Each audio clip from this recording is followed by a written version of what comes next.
ఈ రోజుల్లో రాజకీయాలు అంటే బూతుల తయారయ్యింది. అమావాస్య రోజు చందమామని చూడాలనుకోవడం, రాజకీయాల్లో విలువల గురించి మాట్లాడుకోవాలనుకోవడం ఒకటే అంటుంటారు జనాలు. అవును, ఈ తరం రాజకీయాలను చూస్తే నిజమే అనిపిస్తుంది. ఒకరిపై ఒకరు హద్దుమీరి విమర్శలు చేసుకోవటమే తప్ప విలువైన రాజకీయాలు చేసేవారు ఎంతమంది ఉన్నారు ఈ రోజుల్లో? ఎవరు అధికారంలోకి వచ్చినా ప్రతిపక్ష నేతల మీద కక్ష తీర్చుకోవాలన్న ధోరణి తప్ప ప్రజల గురించి ఒకరి సూచనలను ఒకరు గౌరవించుకుంటూ విలువైన రాజకీయ నేతలు ఎవరున్నారు చెప్పండి? కానీ రాజకీయం అంటే ఏంటో, ఎలా ఉండేదో అప్పటి నేతల నుండి ఈ తరం నేర్చుకోవాల్సిన అవసరం ఎంతైనా ఉంది. ఇక కాంగ్రెస్, బీజేపీకి ఆది నుండే వైరం ఉంది.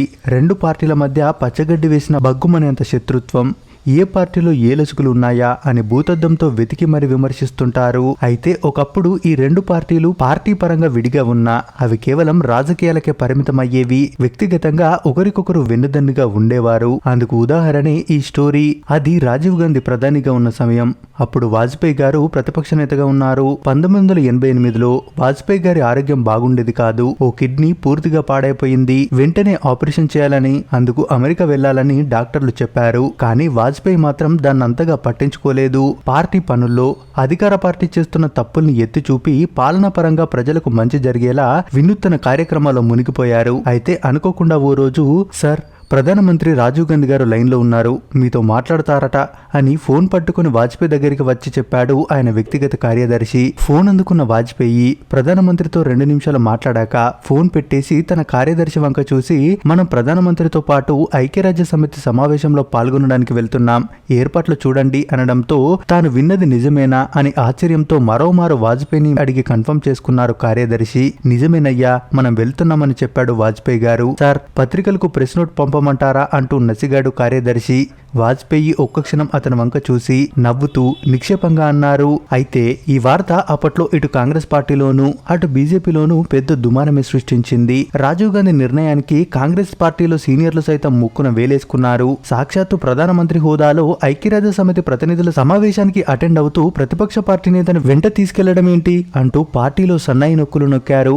కానీ రాజీవ్ గాంధీ మాత్రం వాజ్పేయిని తీసుకోవడం వెనుక అసలు కారణాన్ని ఎవరికీ చెప్పలేదు. అసలు ఆ 2 నిమిషాలు రాజీవ్ గాంధీ, వాజ్పేయి ఏం మాట్లాడుకున్నారు అనేది ఎవరికీ తెలియదు. కానీ రాజీవ్ గాంధీ మరణాంతరం వాజ్పేయి ఆ విషయాన్ని ప్రపంచానికి చెప్పారు. అన్టోల్డ్ వాజ్పేయి అనే పుస్తకం ద్వారా అసలేం జరిగిందో ఆయన మాటల్లోనే వినే ప్రయత్నం చేద్దాం. 1985లో నాకు ఒక కిడ్నీ దెబ్బతిని వైద్యం తీసుకుంటున్నా. 1988 నాటికి రెండో కిడ్నీ కూడా దెబ్బతింది. డాక్టర్లు తక్షణ వైద్య చికిత్స అవసరమన్నారు.